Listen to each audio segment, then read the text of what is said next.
Joined now by Hall of Famer, one of the best of all time, and our friend Charles Barkley. Charles, first of all, I appreciate you taking the time to do this. I'm sure everybody's bothering you to spend a few minutes. I hope you and yours are well. Everybody's good? Everybody's good, man. Thank you for having me. It's my pleasure. And a couple of these episodes tonight feature you and the Dream Team, and then obviously those 93 finals. I want to take them in the episode, in the order, I should say, that they happened. That Dream Team's been talked about so much. And Charles, I'm just really mostly interested in that group of stars and all the personalities. Sort of, what was the dynamic like specific to Michael within that group as you remember it? Well, I think the number one thing is how well we got along together. I think that was the most important and significant thing. I mean, we're with Larry Bird and Magic Johnson, who are the two most important figures in NBA history. Before Michael took it to another level, the amazing personality that we had. But clearly it was Michael's team because he was the best player in the world. He was the most, I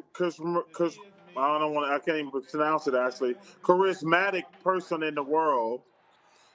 So it was just amazing just being in that situation.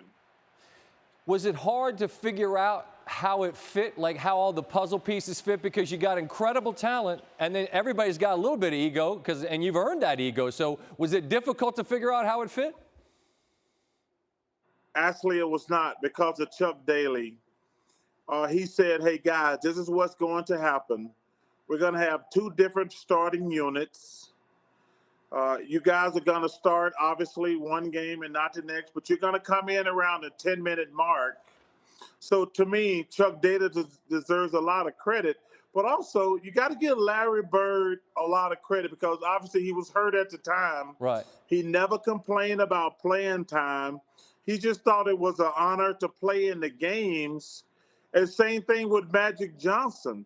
Those two guys were the leaders of our team. Obviously, Michael was the best player, but Magic and Larry just kind of led us by. They were kind of like mentors. Interesting.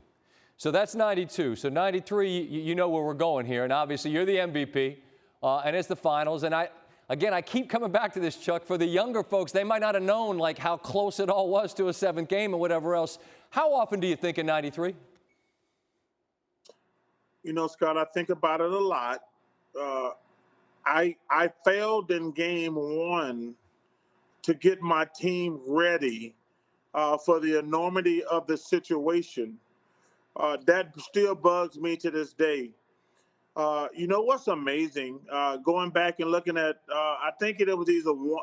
I think it might have been two, might have been three or four. I can't remember. Michael said he wasn't ready for game one against the Lakers. Right, he did. And, yeah, and I did not have I take full responsibility. I did not have our team ready to play game one because game one's the only bad game we had during that entire series. And I'll never get over that. I regret that, let my teammates down. But I actually, this is kind of crazy in a way. I felt better when I heard Michael say game one against the Lakers was too big for us. So, like, I understood what he meant, but I take full responsibility for not getting my team ready to play in game one against the Bulls. I'm not trying to give you an out here, but I mean, like, the truth of the matter is in sports or in life, how can anyone really know what a situation or circumstance is going to feel like until you're in it? Like, was it the kind of thing, Charles, where it was too late once you realized that it was too big, that first game? Number one, that's a great question. I don't know the answer to that. But if you're going to be the leader, you have to take the blame. That's just the way it is.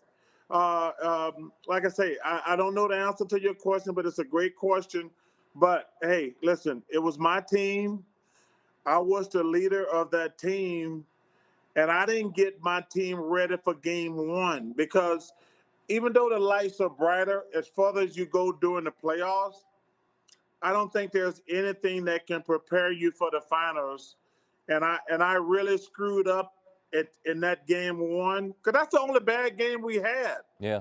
That was the only bad game we had, and that was my fault, plain and simple.